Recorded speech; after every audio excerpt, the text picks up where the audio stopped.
The ciliary muscle is a ring of smooth muscle in the eye's middle layer, vascular layer, that controls accommodation for viewing objects at varying distances and regulates the flow of aqueous humor into Schlemm's canal. It changes the shape of the lens within the eye, not the size of the pupil, which is carried out by the sphincter pupillae muscle and dilator pupillae. Structure. Development. The ciliary muscle develops from mesenchyme within the choroid and is considered a cranial neural crest derivative. Innervation. The ciliary muscle receives parasympathetic fibers from the short ciliary nerves that arise from the ciliary ganglion. The sympathetic postganglionic fibers are part of cranial nerve V, nasociliary nerve of the trigeminal. The postganglionic sympathetic innervation arises from the superior cervical ganglia. Presynaptic parasympathetic signals that originate in the Edinger-Westphal nucleus are carried by cranial nerve 3, the oculomotor nerve, and travel through the ciliary ganglion via the postganglionic parasympathetics fibers, which travel in the short ciliary nerves and supply the ciliary body and iris. Parasympathetic activation of the M3 muscarinic receptors causes ciliary muscle contraction. The effect of contraction is to decrease the diameter of the ring of ciliary muscle, causing constriction of the pupil and accommodation. The zonule fibers relax and the lens becomes more spherical, increasing its power to refract light for near vision. The parasympathetic tone is dominant when a higher degree of accommodation of the lens is required, such as reading a book. Function. Accommodation. The ciliary fibers have circular, Ivanov, longitudinal, meridional, and radial orientations.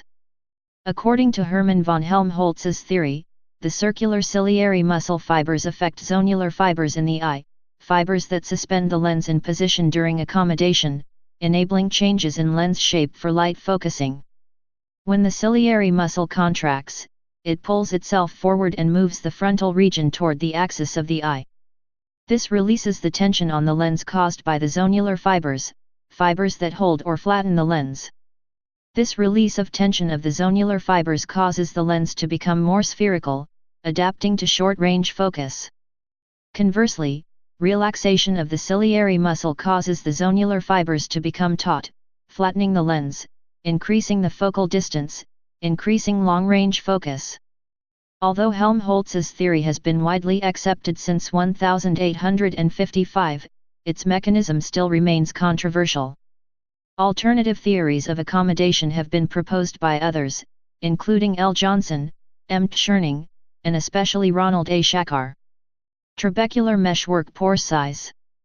Contraction and relaxation of the longitudinal fibers, which insert into the trabecular meshwork in the anterior chamber of the eye, cause an increase and decrease in the meshwork pore size, respectively, facilitating and impeding aqueous humor flow into the canal of Schlemm. Clinical significance. Glaucoma. Open-angle glaucoma, OAG, and closed-angle glaucoma, CAG, may be treated by muscarinic receptor agonists, e.g., pilocarpine, which cause rapid miosis and contraction of the ciliary muscles, opening the trabecular meshwork, facilitating drainage of the aqueous humor into the canal of Schlemm and ultimately decreasing intraocular pressure. History. Etymology.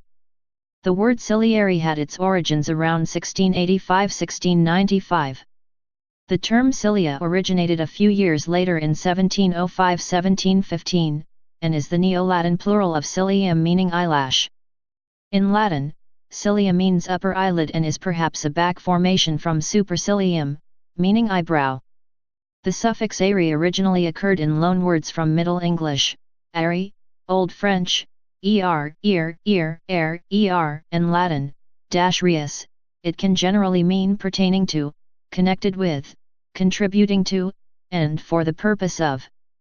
Taken together, cili, ary pertains to various anatomical structures in and around the eye, namely the ciliary body and annular suspension of the lens of the eye. Please subscribe and thanks for watching.